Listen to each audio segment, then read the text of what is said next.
En eindigen doen we met bijzonder nieuws uit eigen huis. Annemie Ramakers is zwanger.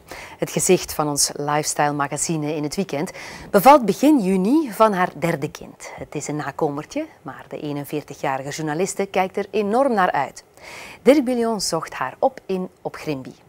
Het is zeker een verrassing, ja.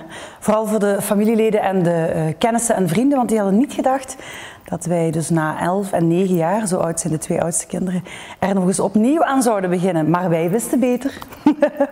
De kerstboom staat klaar bij Annemie in op Grimby bij Maasmechelen. Annemie en haar man hebben hun gevoel laten spreken, want een baby, dat is toch wat? Het huilen, het op moeten 's nachts, het flesjes maken, het borstvoeding geven misschien. Hoe verklaar je dat? Het gevoel dat je als moeder niet helemaal klaar bent. Eigenlijk is het het allermooiste wat er bestaat. Wie verrast is, is dat in het bijzonder omdat dit een nakomertje is bij een 41-jarige moeder. We hebben gewoon een bloedtest laten doen. Die heeft deze waarden als resultaat gehad dat het blijkt dat ik een lichaam heb van een 19-jarige.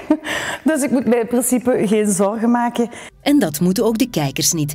De kleine spruit komt net voor de zomerstop van haar programma. Het ging zo vlot, ik kan er ook niks aan doen, dat wij begin juni zijn uitgeteld. Dus de kijkers gaan mij in principe niet moeten missen. Annemie vertrekt volgende maand naar Livigno om te gaan skiën met de kijkers van TV Limburg. Zoals elk jaar zal ik ook dit jaar, al is het zwanger, gaan skiën met de kijkers van TVL. Ik ga uiteraard geen risico's nemen, dus nee, die zwarte pistes, die er toch al niet heel veel zijn in Livigno, die ga ik een beetje aan de kant laten. Het après-skiën ga ik ook zeker doen, weliswaar iets met minder schnaps. Nu, mensen hebben mij ook in de eerste aflevering van Zuid-Afrika al gezien, afgelopen week. Daar gingen we natuurlijk wijn degusteren.